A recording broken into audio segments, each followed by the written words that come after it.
Hey, everybody. Welcome to this week's episode of the Live Without Training Wheels show. I'm your host, Lynna Sutherland. I'm the owner and author at Homeschooling Without Training Wheels and homeschool mother of 8 kiddos, ages teen to toddler. And this week, I am delighted to be joined by my friend, Shawna Wingert. Shawna is a homeschool mom of 2 nearly grown boys. She's also the author of the blog, Not the Former Things, and the author of several books, including her most recent, which is called Homeschooling Your Child with Special Needs. And I'm going to let her tell you more about herself and a little background there in just a moment. But just a few things to keep in mind. As we're chatting, you are more than welcome to enter comments over there in the chat bar on the side. It is not a distraction. Even if we don't get a chance to read or respond to your comments right away, it's really just fun to have the interaction and see people chatting about what we're chatting about. So please feel free to pop them in anytime. If you have a question that you would like Shawna to answer, there's a box right at the bottom there that says ask a question. If you click on that and put your question in, then we'll get to that when we're at the Q&A session at the end. And the fun thing about that, if you're watching on the replay, is that you'll be able to click will be a button next to each question, and you can click and go right to the place in the video where that question is answered. So that helps us, we can timestamp them as we go through and answer them. So without further ado, let's get into the fun part of the evening. Shawna, thank you so much for being here with us this evening. It is a pleasure. I'm happy to be here. Could you just tell us a little bit about your kids and yourself, maybe a little bit about your background? Where are you coming to us from? Sure, I'd love to. My name is Shawna Wingert, and I live in Southern California with my husband, who is a voice actor. He actually does voices for a lot of cartoons and things that I like to joke that's either a great thing or a bad thing, depending on where your family lands with that, and probably depending on the day, depending on where your kids are at. And I have been blessed with 2 just phenomenal sons. As you said, Lynna, they're almost grown now. I have a 16-year-old who just today was talking to me about different college options and what that might look like in terms of his future and learning accommodations and that kind of thing, which is crazy. And then I also have a 13, almost 14-year-old son as well. What brought me to blogging and got me to even get to know you and that type of thing is that my 2 boys, although they are incredibly passionate learners and incredibly gifted in many ways, also have a myriad of special needs diagnoses, including autism, ADHD, and dyslexia, dysgraphia, that type of thing. And so most of what I do in the blogging world is designed to support really moms who are dealing with kids that have learning differences in their everyday life as well as in their homeschooling journey. What's interesting about that is that before I came home and started teaching my own children, I actually started out as a special education teacher, which is crazy how God prepares us for exactly what we need in our life. I was in the classroom for exactly 1 day when I realized that there was absolutely no way that it was a good fit for me. I found that, as much as I could see what each of the individual 10 children in the classroom needed with their various diagnoses and that type of thing, I went home just so deflated at the end of the day because I felt like with the traditional school model, there was just no way to really get in there and help them with what they needed. And that led me to actually going into training and development for corporations. I worked for almost a decade as a consultant with the Gallup organization, working with various Fortune 500 companies to develop training plans that were strength-based. And so the idea was, rather than looking at poor employee performance and thinking about how to improve the negatives in the business or the negatives in the way that individuals were performing, what if we instead looked at the top performers or, each individual, what's the area that they're doing really well in, and then how do we capitalize on that? And what was interesting about that experience, aside from it just being a wonderful experience and traveling around and that type of thing, is that there was an awful lot of research that came out of Gallup at the time that was related to school-age children. And this is a setup for what we're going to talk about today for sure. What that research showed was that if you have a learner who is really strong in one area and maybe is just okay or even struggling in another. So the example that I think is probably easiest is the one that we're most accustomed to in a school setting, which would be, maybe you have a child that has like a C minus in math, but they're great and they have an A in language arts. Mm-hmm. What a traditional school model does is said, okay, well, we need to get that C minus up because they could start to fail, or it's bringing down the grade point average, or they're capable of so much more. Why do they only have a C minus? And so we throw tutoring and support and time and intervention at the area that's not working. Mm-hmm. And what Gallup found is that when you look at the research, what happens when you take more of a remediation approach is that you'll improve slightly, typically, in the area that there is struggle. So the math grade might go to a C or might go to a C plus. Mm-hmm. And in the traditional school model, we would say that's a success. We would say, Mm-hmm. look, they've improved. They've gone from almost, going into the D category or even failing to, being okay. They're at average now. What was interesting about Gallup's research, however, is that when you take that same student and rather than spending the time and the energy and the effort on the area of weakness, in this case, math, and you put it towards the area of strength, which for this, hypothetical student is language arts, what you find, you just keep the same approach to math that you've been doing all along, but you put all this extra in the area that's interesting to them, that's naturally a strength. What Gallup found is that you see significant improvement across the board. So not only would language arts get even stronger, they would start to overachieve, they would move up several grade levels, but math might go to a B or even an A minus. And so there was a ton of research around why that doesn't make sense, right? We didn't do anything different with math. Why is math improving so much more than if we had focused on it? And what they found is that when you focus on strengths and you have a more engaged learner, what eventually begins to happen is the child basically learns how they learn, how things work for them, and they're able to then apply it to areas of weakness. They also found that when they were spending time in the area of strength, they would naturally start making connections to their area of weakness. So if they were reading a book, let's say in language arts, and there was something in there that maybe just very, in a very insignificant way, sounded like something that they were learning in geometry, let's say, they would connect it to the math lesson because they were taking it in a way that was naturally strong for them. And so for me, that not only was that just fascinating back in the day when I didn't have kids, and it was, I had gone to school to be a teacher. So I was kind of like, oh, that makes sense. I like that. And I kind of liked that I naturally wanted to do that in that classroom way back in the day when I made the decision to leave education. But boy, being home with my kids and having their strengths and weaknesses not just be a C in math and an A in language arts, but like across the board, about as far away as they could get. This really has been sort of like a petri dish to try and see if that research is true, in a very small way. We've had our own little science experiment and research project going on here. And I have just been so grateful to see the progress that my kids have made and to work with other families, both kids that have differences and kids that don't, and help them employ some strength-based approaches in their homeschool so that they can really realize the benefits of this, because I do think that they are substantial and that research proves out every single time, no matter what kid you're working with or what their differences might be.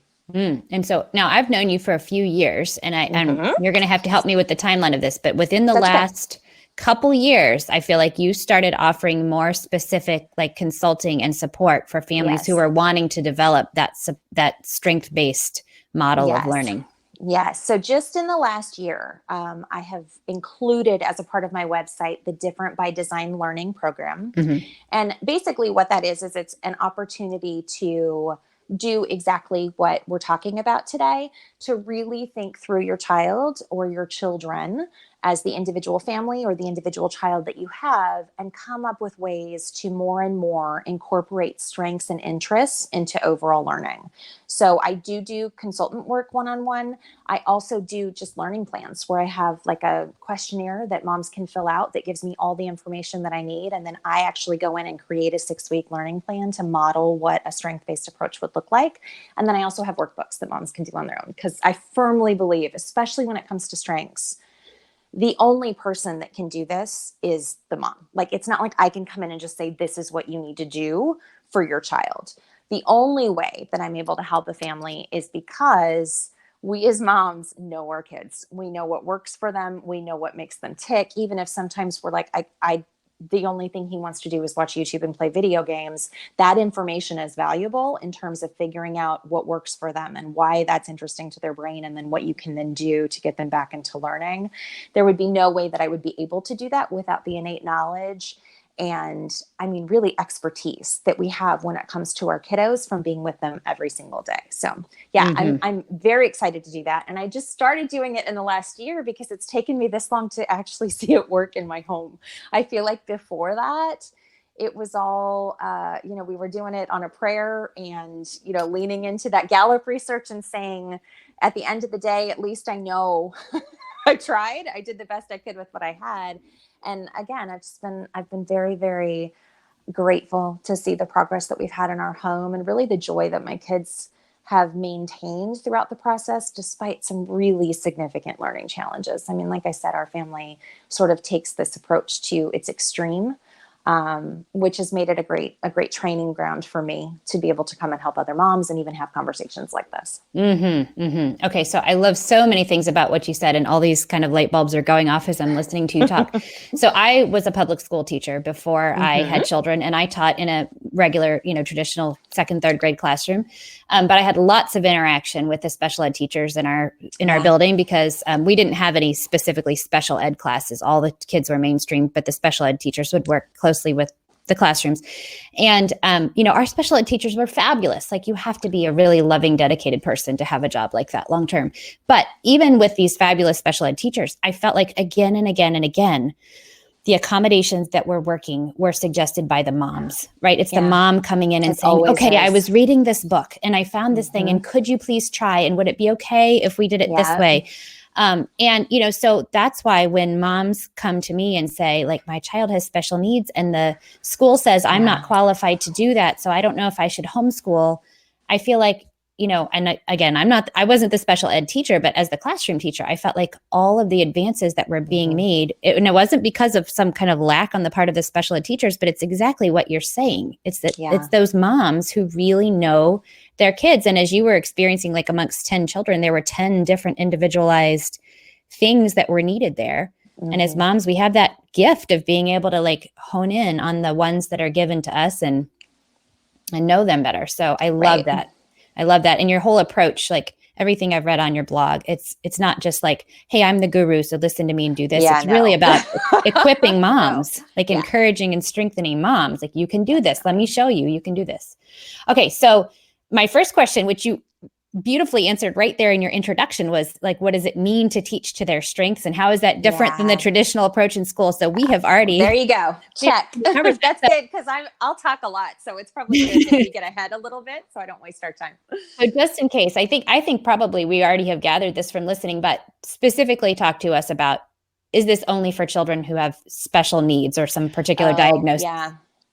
So absolutely not. In fact, all of the research that I shared was done in mainstream classrooms. It had nothing to do with learning differences. I think what's interesting about that question is, if you're a mom that has children with special needs, what you hear is the opposite, is you can't do that. If you have a child with dyslexia, you have to focus as much as possible for as long as possible on reading intervention early and often in order to get them to from point A to point B. And my experience has been just the opposite, but I do know that, I've been guilty of it, and most of us feel a significant amount of pressure and guilt if we don't invest that time. This happens a lot with children on the spectrum as well. You need this therapy, and you need ABA, and you need social skills. And it's not that those things aren't important.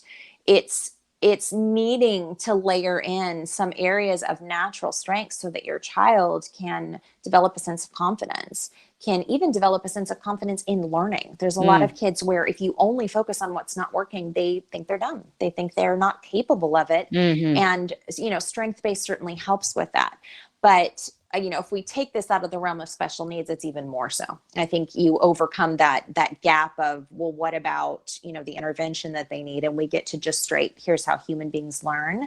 And here's some of the ways that we can employ some natural things that are always going on with our kids in order to help them be successful overall. Love that. Love that. Yeah, we were looking at, I shared an article that Marianne Sunderland had written about the strengths of dyslexia. And so that's some conversations about how, we tend to think, like you were talking about the kid who gets the C in math. And we tend to think like it's this normal person who's like broken over here and they just need to be like fixed or something. But oftentimes it's more like, okay, here's a child who's wired in a way that doesn't maybe fit the model of the mainstream educational method or something. And, so it's not just about like, let's just fix this broken part. It's about, how do we need to think about this differently or approach it differently? Okay. So, I know that moms are worried and you talked a little bit about this, but help us really to think about this. I know moms are going, but my kid has dyslexia but it really is like 3 grade levels behind in math. And I feel like you're asking me to just jump off a cliff and trust what's going to happen. Right. So it might help if I share a little bit about what this actually looks like. Because I think it sounds very like, just let them do what they're naturally very good at and never do anything else and it'll be great. And I'm not an unschooler. I know that there are a lot of unschoolers out there who have been incredibly successful. So there's nothing about that I would necessarily disagree with. What I would say is that a strength-based approach is not that. Essentially what the questions that I ask any family or any mom that I'm working with that get us to a strength-based approach are just simply, what do you notice are your child's natural strengths and interests? What do they like to do in their free time? And what are the areas that you're looking to grow? Like, what are the opportunities that are not working? And what we do from there is go through kind of that learner profile and think about ways to incorporate a larger chunk of learning time in the areas of strength. So it's not that you're just wiping out what you're doing. You're just simply saying, if we have a total of 4 hours per day that we're dedicating to learning for our entire family, how do I incorporate in a few more opportunities for my child to operate in these strengths throughout that 4 hours?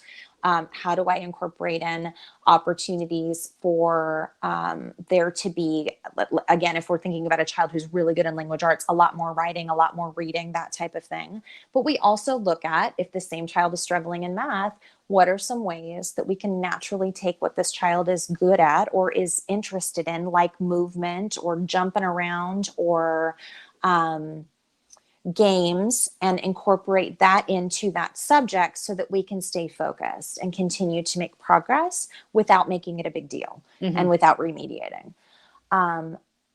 So it's not abandoning the area that's perceived as a weakness or as an area of growth. It's just not making it the priority, which is very scary. It does require some faith. Like, even for me, even with my training, even with what I've been doing for years with my 2 children sitting in front of me and feeling the weight and the responsibility of that and having their diagnoses in play, it's taken a ton of faith to lean in and just say, I'm going to try this until I see that it's not working. And we haven't had that happen. So, I encourage you to, and every mom that I work with has said, not a single one has come back after a 6-week learning plan or after spending time with me and taking away options for how they want to incorporate this into their home. Not a single one has come back and said, it's worse. Like, we've gone downhill. It has always been, everything is going really well. And it's because, even if we just look at it from a sheer family dynamic, children engaged in their strengths and interests are happier children. They're less resistant. They're easier to get along with.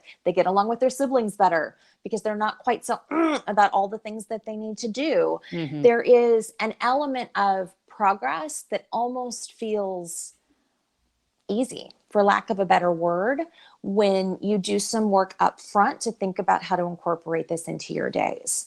To the point where it's like, maybe I'm doing this wrong, or maybe I'm not doing enough because it feels like it's flowing so well. And what I always say is that actually means it's exactly what it needs to be. It's actually working really well. We're so used to having to require and force that this kind of allows us to take a step back and say, well, how do you want to learn this? Like, I know we need to learn it and I'm going to teach you it one way or the other, but I'm open to how we get from point A to point B. And I think strength-based learning really broadens the scope of how we can do that. All right. So I'm going to throw answer your question. Yeah, totally. Okay, I'm just going to throw one more wrench in the works for you. Do it. So I have a fair number of moms in our community who, have larger families. And so they're saying like, oh, that sounds so lovely. But I have 8 children and I don't really know what that would look like with 8 children. Do you have any wisdom to share there? Yes, I certainly do. I actually have worked with a couple of families that have more than 5 children. Let's put it that way. And what's been really interesting for me is walking through sort of side by side with those moms, the way that they're already handling it. And it's not as different as it seems because they're already trying to manage all these kids at all these different levels. And in a lot of ways, we've created some learning plans that have worked really well for the overall family dynamic. And the example that I have is we usually start with some sort of strength-based exercise that identifies everyone's strengths. So one mom had long pieces of butcher paper on the ground. All the kids laid down, even the teenager, and they traced them. And then they got up and then they went one by one down the line and they talked about what they thought they were good at. And the child spoke first and they wrote all the things on their body on the ground on this little, chalk outline on the butcher paper.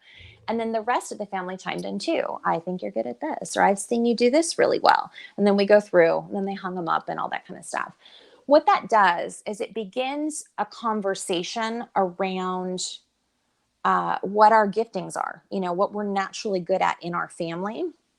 And from there, this family's learning plan then included, you are good at this and you are also good at this. Like there's usually like the second sibling and then like the 5th one in this particular family that had very similar interests. And that allowed mom to then match them up for different projects or match them up for different, YouTube videos that were about something in the Amazon because they're both fascinated with the jungle right now or whatever it may be. And the strengths almost dictated then how she grouped her kids. Instead of it just being the older kids and the younger kids, it became you're interested in this and you're interested in this. Or if you've got big gaps, it's, the younger child was really struggling in a certain area and felt a lot of just a lack of confidence in learning. And that was compounded by the fact that he was the youngest and everybody else seemed to be reading and everybody else seemed to be good. And so what she did was had him teach back to the older kid that had a similar interest, what he had learned for the day. And then the older kid gave him lots of props and they started talking about what worked and what didn't work. I mean, there's ways to have a strength-based conversation within a large family dynamic that are not entirely different than you would if you were just sort of focused on each individual child. If anyone's ever read anything of mine, that probably surprises you hearing me say that because my 2 children are so I wish I had more children to have more interest in this home because my 2 children are so completely different that there are times where I feel like a ping pong ball. And I know moms in large families do too. Like I'm going back and forth all the time, but even they, being as dramatically different as they are, as the more and more we focused on this, the more give and take there is in our home. So it's you're interested in this, I'm interested in that. And then I say, well, you should go ask your brother because that's his thing. Like he loves that. Just go find out what he knows about Russia, as he's studying it in his book or vice versa. So it's a different way of looking at it. And it does take time to kind of feel your way through it and get comfortable. But if we start with what is naturally already there, eventually it's always easier, right? You're not fighting against the grain, you're going with it. And that's true when you have 1 child or 2 children, all the way up to, you're 8. So, and you guys, I mean, moms, especially moms of many, are the most creative, resourceful people when it comes to accomplishing 18 things at once anyway. And so what I have found is that once that foundation is in place, they're the best at figuring out how to get to everyone's strengths within the course of a day. But again, that's where the expertise comes in of just simply being your child's mom. Yeah, absolutely. Absolutely. I think that is the gold mine right there. Knowing your kids, being their advocate. Okay. So I'm going to throw another skunk on the table because I know you got good stuff to share. If I keep picking, the more I pick on you, the more good stuff we get. Okay. So what if I'm worried that but don't I want to build discipline and toughness Mm-hmm. and good character. And if I don't, Mm-hmm. force them to push through hard things, then I'm kind of like raising a lazy kid or a, softy or something like that. Mm-hmm.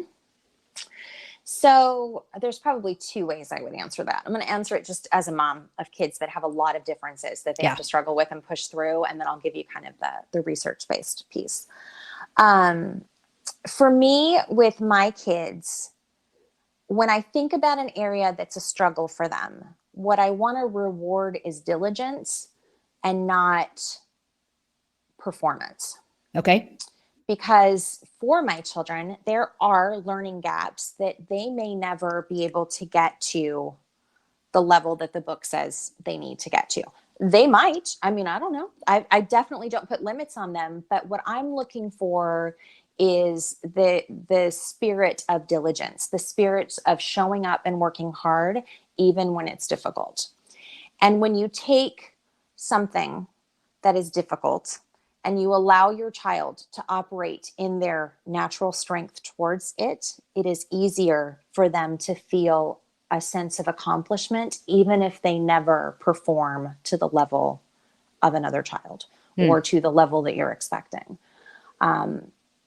The other thing that I would say, and this goes to the research, is that if we're talking about areas that are difficult, one way or another, even if they have absolutely no special needs or learning differences at all, they could be brilliant in every single area, right? But you still want them to tough it out on the boring stuff. You still want them to tough it out on the things that are just, they just don't want to do it for whatever reason. It's far more important, based on the research. Again, this is not the mom and me, this is the research. It's far more important to help them identify why they're doing it and what they need to get through it than it is to just force them to do it. Mm-hmm. And so what that looks like in this case is, this is really boring. I agree with you. Why do you think we're doing it in the first place? Like, what's the objective? And have them tell you. And this works for first graders, and it works for my 16-year-old who still argues with me every time he needs to do algebra, but he's got to do it if he wants a high school diploma that will get him into a college, right? Mm-hmm. And he's not sure he wants to go to college. We're not sure how that's going to work, but we want him to have that opportunity, which means he has to have algebra on his transcript. There's no way around it. And so it's constantly bringing it back to, I'm here to help you. I'm here to support you in getting through it, but this is a non-negotiable if that is the end result that we're looking for. The same thing's true, for a first grader that doesn't want to do whatever it is that you want him to do, right? Yeah. I will say that type of stuff comes up a lot less, especially with littles. Like high school, he needs it for his transcript. What are you going to do? Especially with littles, when you're taking a strength-based approach, it'll naturally. I'll give you an example. There's a child that I've worked with that has dyscalculia, which is a learning difference related to math, and it is significant for this kid. So when he is practicing math facts, because they don't stick, it's not something he can just memorize the multiplication table. We put either like masking tape or index cards on the stairs going all the way up, and he hops between them and practices the math facts and doesn't complain. He's still practicing math facts, but he's not doing them with flashcards. He's not doing them on a worksheet. He's doing them in a way that's at least remotely interesting for him.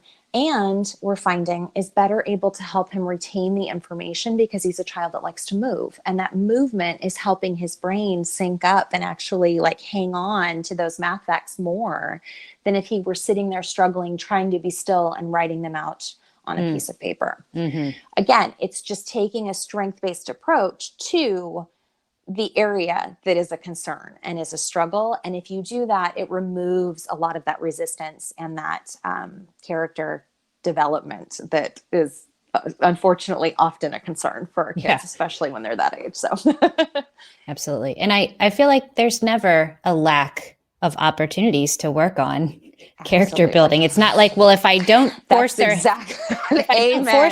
into the math book, then else we'll have a challenge that we need to work through.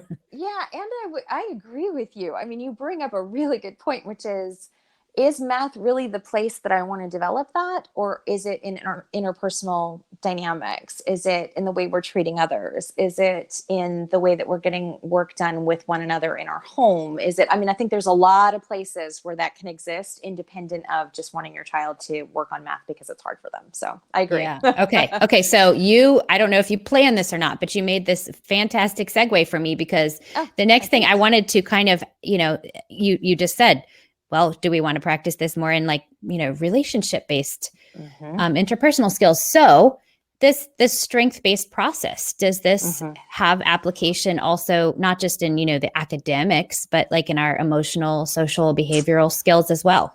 It's a great question. So I am happy to say that I believe the answer is yes. And I've seen evidence of that in my youngest, or I'm sorry, in my oldest. So my oldest is on the autism spectrum.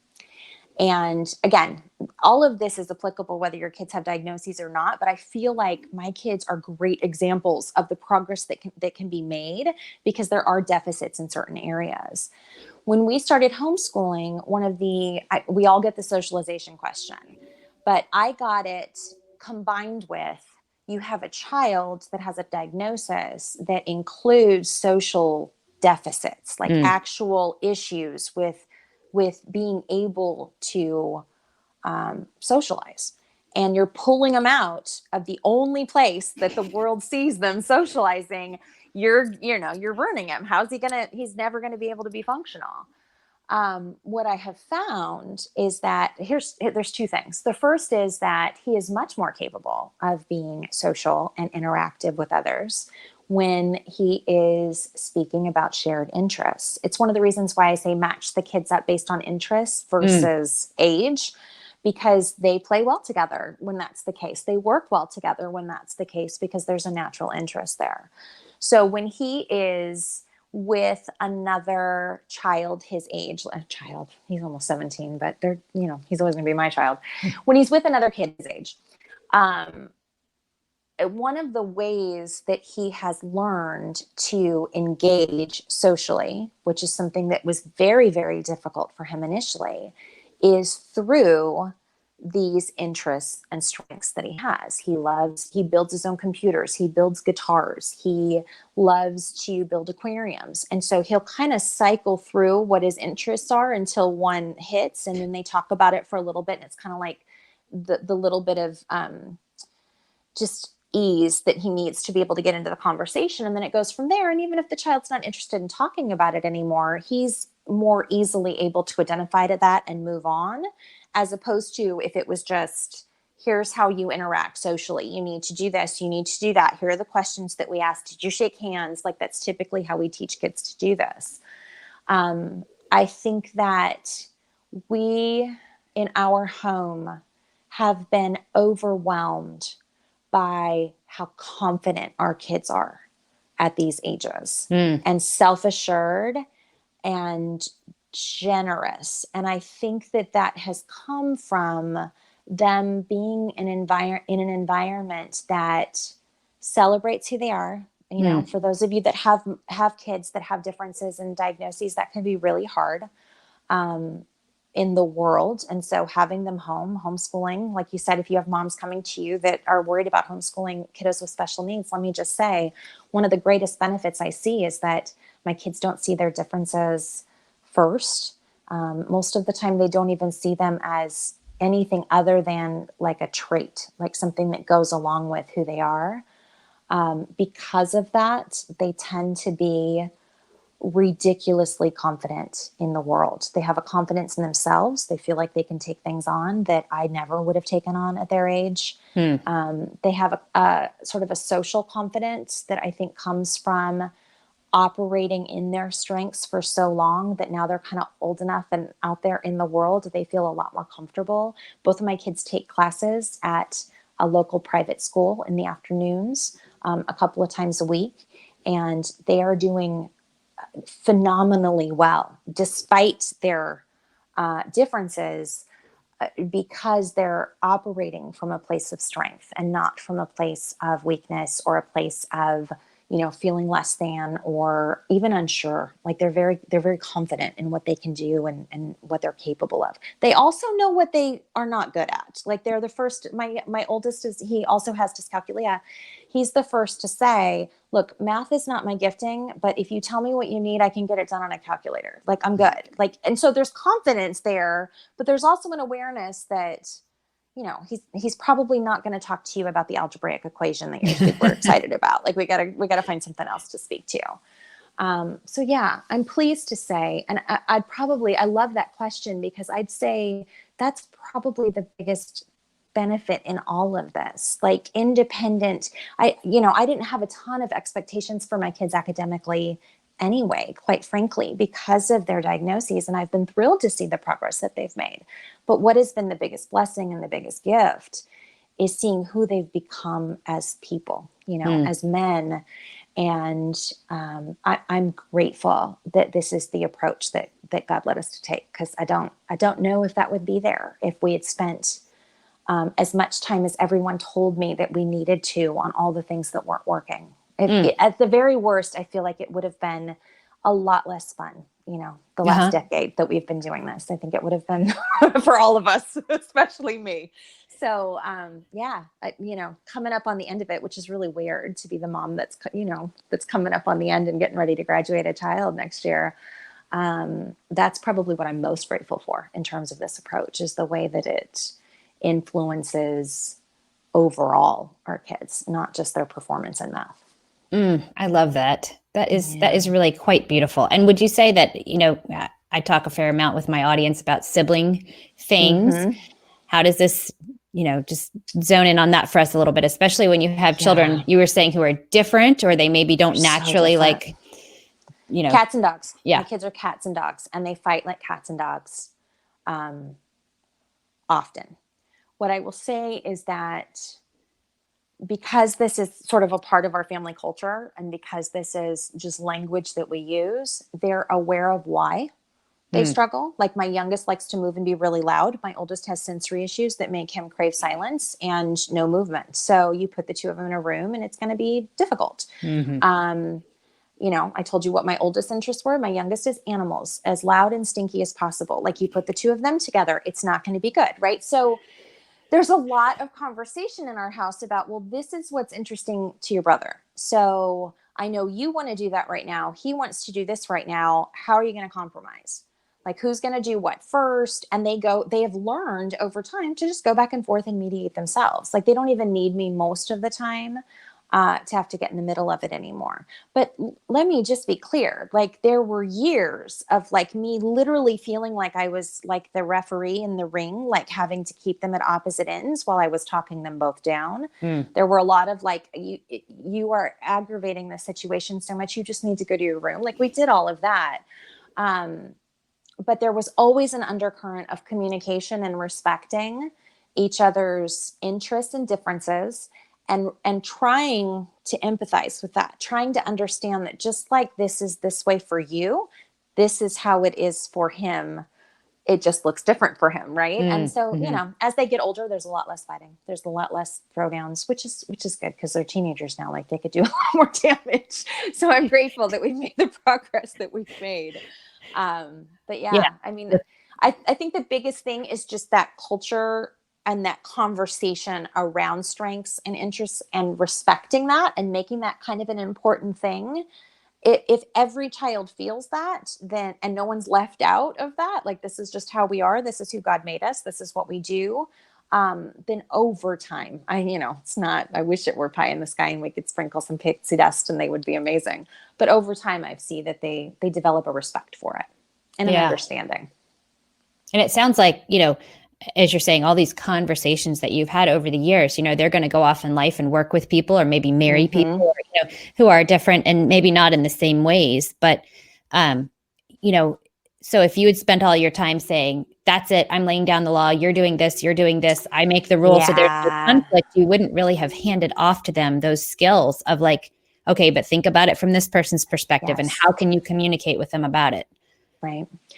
Yeah, I mean, 100%. And let me be clear. That wasn't because I was a genius. It was because I was totally desperate. Like, I don't have children that would respond well to this is just how it's going to be. Like, that's not something that works in this dynamic. So I don't want to take credit for it, but I will say over time, through that desperation and just trying and pleading and, working with them to try and get from point A to point B on this, I have been pleasantly surprised to see the generosity that they have in their relationships with others, because they are very generous. They expect that others might not think the same way that they do. They expect that others might have different interests. They expect that others might believe different things than they do.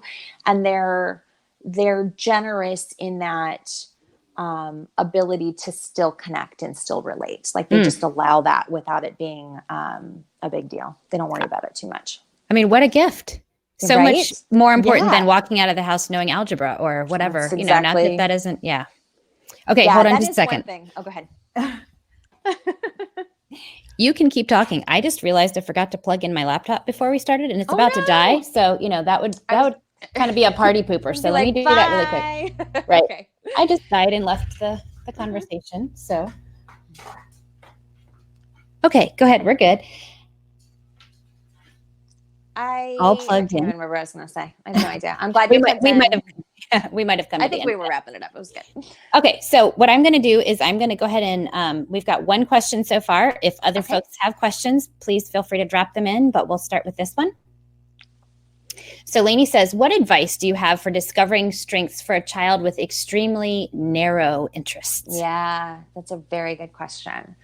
So I actually wouldn't start with the interests. I'd start with what you're doing every day. So if you are working through, something academic, it would be which academic subjects are the ones that are the most interesting, and I would go there.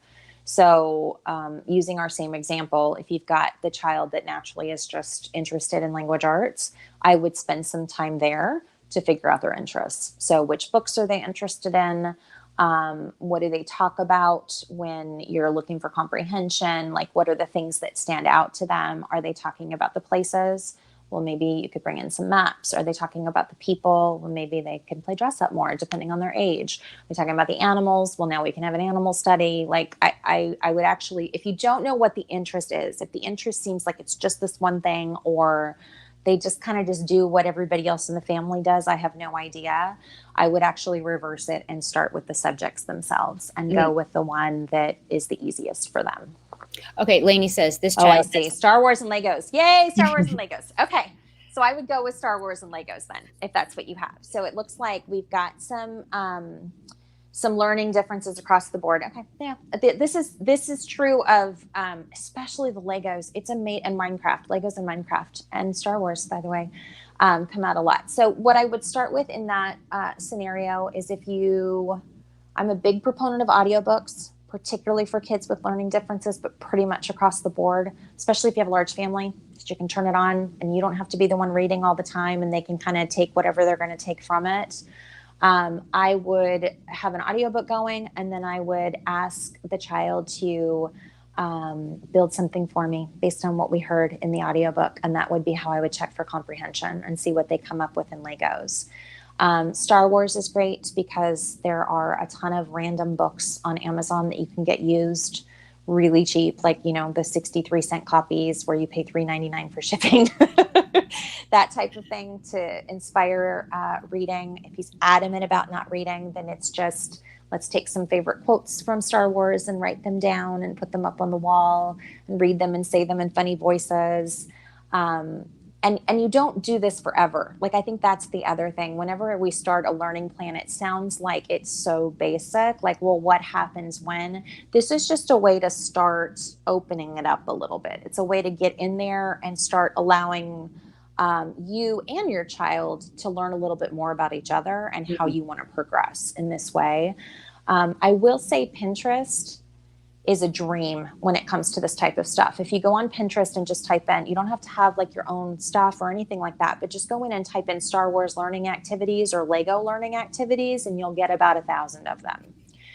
The other thing, though, that I will say is at some point your child will feel like, especially if you just do Star Wars and Legos every single day, Star Wars math, Star Wars history, Star Wars this, Star Wars that, it'll be like, it's not even fun for me anymore. You just made it not fun because now I'm doing Star Wars math and really I just want to watch Star Wars all day. So it has to be sort of sprinkled. It can't be like a fire hose of strength-based learning, because your kid will pick up on it immediately and you'll lose all traction. Again, the idea is you layer this in and you slowly but surely expand the percentage of time that you're spending in these areas as opposed to sort of your traditional curriculum or whatever the traditional approach is, particularly if a child has learning disabilities. Like, I'm assuming that there's probably some things in play as far as interventions are concerned. And so I would layer those in significantly wherever you can, even if it's just for fun, even if it seems like it's not really learning based. Anything you can do to open up your child, get them more confident, get them talking, get them sort of presenting to you what's interesting to them about their interest, helps breed that confidence in learning that we're looking for. Does that help, Lainey? I hope so. Oh, yeah, good. I'm glad. Good. So I don't think this is Lainey's question, but it triggered a thought in my mind.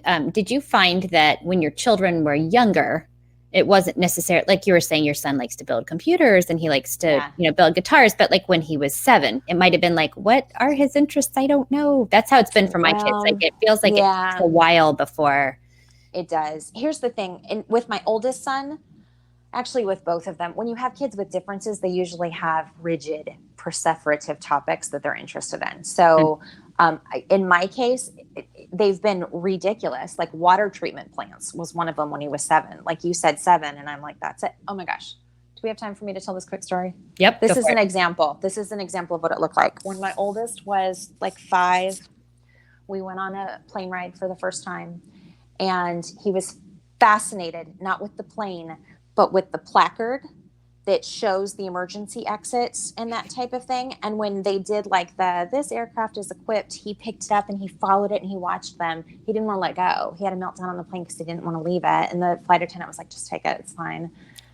Every single night for a year, I stood at the end of his bed and that was his bedtime story. This aircraft is equipped with 2 because he was fascinated by it. It's the only thing he wanted. And he would hold that placard and I would do the flight attendant thing. It was a disaster. Okay. So that's not true for most kids, but that was true for mine. What I have found, like to your question, Lena, when they're younger, and they don't have differences that rigidly focus them like just on Star Wars and Legos or just on the emergency exits on the plane or whatever it is. It usually is better to just let them play and follow along. And you'll start to see, relatively quickly, I would say over the course of maybe 6 months, if you give it a full 6 months, my guess would be as you go along the way, you're going to start to gather a little bit more information. And usually kids fall into, they like puzzles, logic, math type stuff. They like places, events, that type of stuff, or they like people and animals and that type of stuff. Those are just my ad hoc little buckets that kids typically fall into at that age. And when you take your kids and you see what they're naturally gravitating towards, they usually go into one of those 3 areas. Once you have that, then you can start to come up with some activities to layer into your day that really funnel into that, that allow it to become more of a learning experience instead of just this is what we do, when we're playing or when we're hanging out. The other thing is it's okay to ask. Like, one of the activities that we do for strength-based learning is say, what are the top 10 places you want to go in the world? Or what are your top 5 things that you love to do when it's just you and you get to choose exactly what the day looks like? What are the, those types of things? Lists tend to be really easy for younger kids to go number 1, number 2, it kind of gets them thinking, it gets their brain moving with it. And even if they don't, a lot of times they'll go through and they'll answer the most random thing. And you're like, you have not played with Legos in 4 years. Like, don't tell me that. It just gets the conversation going so that you can get from point A to point B. Mm-hmm, mm-hmm.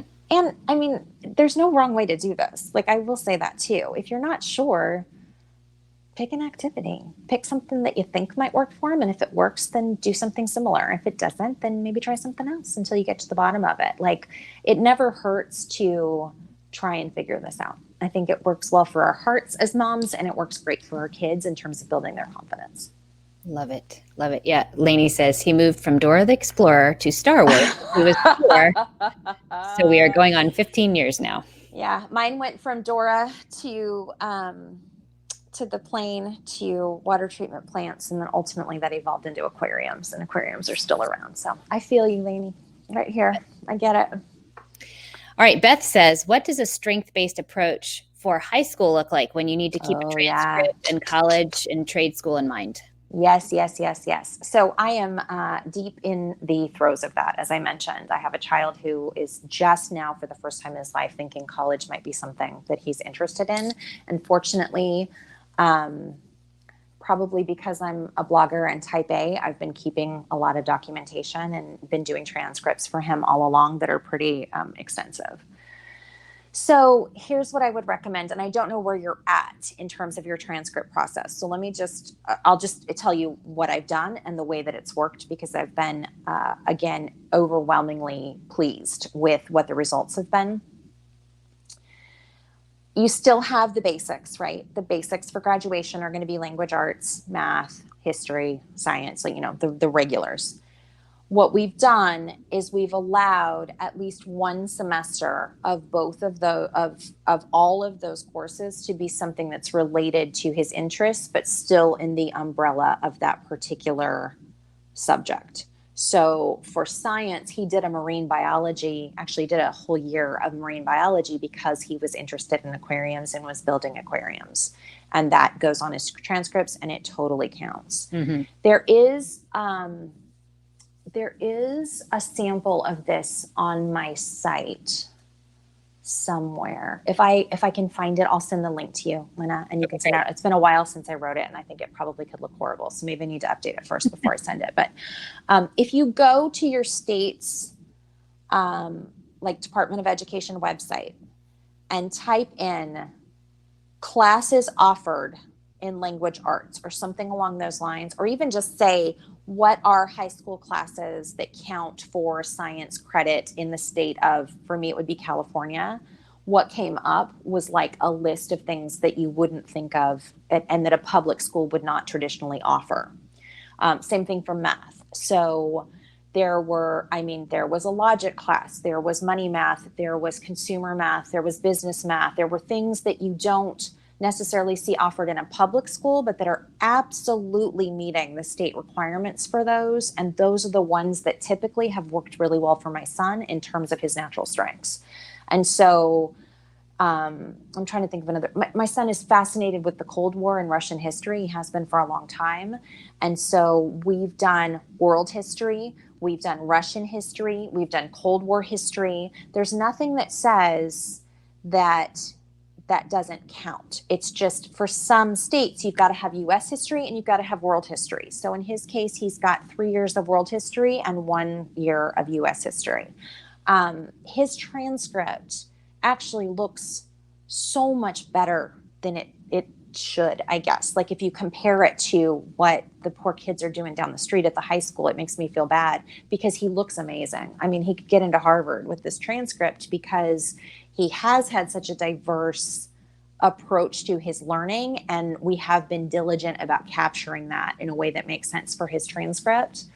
But it does require some flexible thinking. It does require, kind of taking a step back from what a high school transcript would look like in a public school setting and saying, what is he really learning here? And how do I fit that in to one of these, 5 or 6 or whatever it is, subject matter that has to be documented on the transcript. Mm-hmm. Does that answer your question? I hope. If not, ask again. Ask something else. I'll be happy to answer it. Yeah, I'm just thinking, like, how impressive would that be to see, like, well, this kid has, done a deep dive into studying Cold War history. That's not traditional. Like, you don't really see that on transcripts. Yeah, what it looks like is it looks like college. It looks like more college level courses on his transcript than, the basic. Like if you think about, like my high school transcript just said language arts 9, or it even said English 9 back in the day. Yeah. Algebra 1, world cultures. You know what I mean? It was very basic. And what his transcript has is more like what a college course book would look like. If you picked out a college course, it's a lot more specific, but which is good for getting into college, but it also is good for meeting the state requirements for the transcript. Okay, Beth, good. I'm glad. All right, we got time for one more, and this is a good one, actually. Jessica says, do you find that a child's interests have to be reevaluated pretty frequently? Okay, so there is nothing more frustrating than having a kid that's super into something and you go all out and you go on Pinterest and you order stuff on Amazon and you find things at the library and they're over it in like a day and a half. So the answer to your question, Jessica, is 100% yes. Never, ever, ever get attached to what you're doing when it comes to strength-based learning because it will change. What will stay the same inherently is those, oh, I see. It's a lot like what a magnet school transcript would look like when they have like a super, sorry, I got distracted by the comment. When they have a super focused magnet school, that transcript is going to have a lot more on it. And then it's got the basics. So yes, that's a good follow-up. So what stays the same with strength-based learning, even when the interests change, is the way that your child will learn. I will say that you start to get really comfortable in this focused approach with this is how he does well. This is how he'll retain the information. This is how I'll be able to overcome resistance. This is how I know it's worked in the past for him when we've had this type of project that we're working on or when we've had the subject material that we're trying to work through. But the interests change all the time. So don't invest a ton of money. Like I said, go on Pinterest and print up some activities or get some ideas. I'm a big, big believer in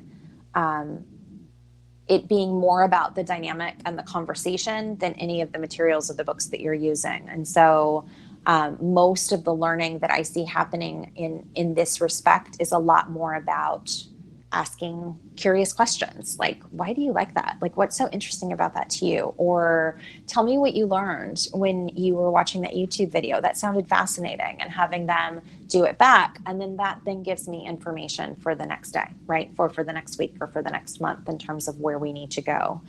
The other thing I will say too, and this is not specifically to the question, but it's one thing I want to throw out there. I use curriculum as my guide, not their teacher. So what can happen when you take this type of approach, especially initially, is you can feel like it's just all over the place. Like, how are they ever going to make progress when we did this for history and then we did this for history and they were two different things, right? Like one day we were doing Egypt and the next day we were doing Ben Franklin. Which, I mean, it happens when you've got kids that are sort of all over the place and they start to get excited about learning, it'll just be constant. What I always say is, especially for littles, just let them go. Like it all ends up in the wash. And the truth is that most of the stuff they're learning, especially when it comes to things like history, right? Like Ben Franklin versus Egypt, is it spirals and they learn it again later. So you can fill in any gaps then. When you get to older kids, I use the curriculum as a guide. So it's like, imagine the curriculum as your table of contents and you go through and you figure out, okay, we haven't learned this. So I want to make sure we do something related to this topic this year. Or I'll sit down with my son and say, okay, so here's what you need to know to be able to get the high school credit for the transcript in language arts. These are the things that would be expected. So let's figure out how we're going to do that. Like, I know you're not going to, want to sit down and do the 5-paragraph essay the way that it's in this book. So let's think about different topics that you're interested in. Let's think about how we might map that out. Do we want to type it? Do you want to do an outline first? Like those types of things.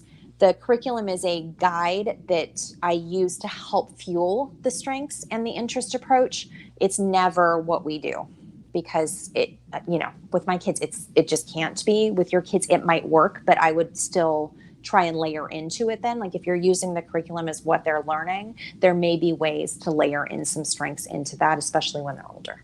Does that make sense? How would you do the essay? Yeah. Initially, well, we just crossed this bridge last year because writing is difficult for him. And it's because of the act of writing is taking information and having to then put it into a format that is communicative and makes sense and write and come up with sentence structure and come up with the correct punctuation. And so what we did with the essay is the only goal for the whole year was that we would end up with an essay at the end. But we started way at the beginning with just simply coming up with a paragraph. And the paragraph was something really silly. Like it was about Cusco from The Emperor's New Groove, because we had just watched that and he thought he was just the funniest guy. And so that's what we started with. And then it grew to, what do you do with an outline? And that was about heavy metal music, because he was starting to get into heavy metal music, much to his mother's chagrin. And then it was, like it was going through the process for him in a way that made sense and that had his interests built in, but still got us from point A to point B. And again, he has significant learning differences. So we had to slow it way down, but it wasn't the interests and the strengths that were slowing it down. It was that's the pace that he needed to learn at. If you have a child that doesn't need that pace, then it might be, you do the essay, but the essay is about, Metallica.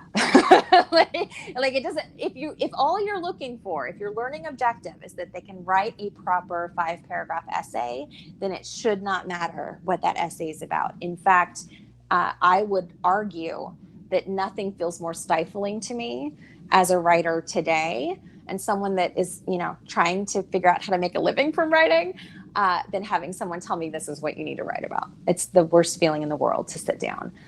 It's a lot easier when I have a topic that I'm super excited about to sit down and write about it. I don't think our kids are any different, even if thankfully he's not as into it anymore. So we've moved on from Metallica, but back in the day, see, there you go. Wrote a paper on Slash from Guns N' Roses last year. I love it. Yeah, that would go over really well, Lainey, in our house, to be sure.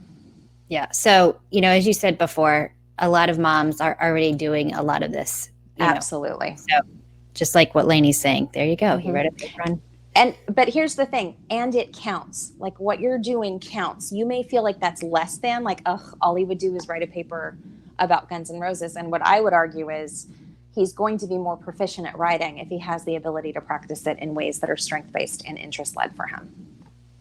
Yep. Crayfish versus catfish. I love it. I love it so much. Yeah. Counts. Okay. Well, Shawna, thank you so much. I always tell my audience that, like, I'm very selfish in the way that I do these things, because I'm always like, who would encourage me? Who do I want to hear more from? And so I love it. I have really enjoyed having you on here this evening. Thank you, Lainey. I agree. This really has been great. So Shawna has a couple of things that she might share with us, one about transcripts and yes. a couple of things. So I will collect anything she sends me and I will put it in the network so that you guys can find it later and make sure that you can get in touch with those resources. So yes, Lainey and Beth, I agree. Thank you guys for interacting. It is so much fun with good questions and good discussion. It really is. It really is. Thank you. This has been wonderful. It's been a pleasure. Right. Thanks for having, thank you for being here. Thanks for having me. Thank you. Thanks, guys, for coming.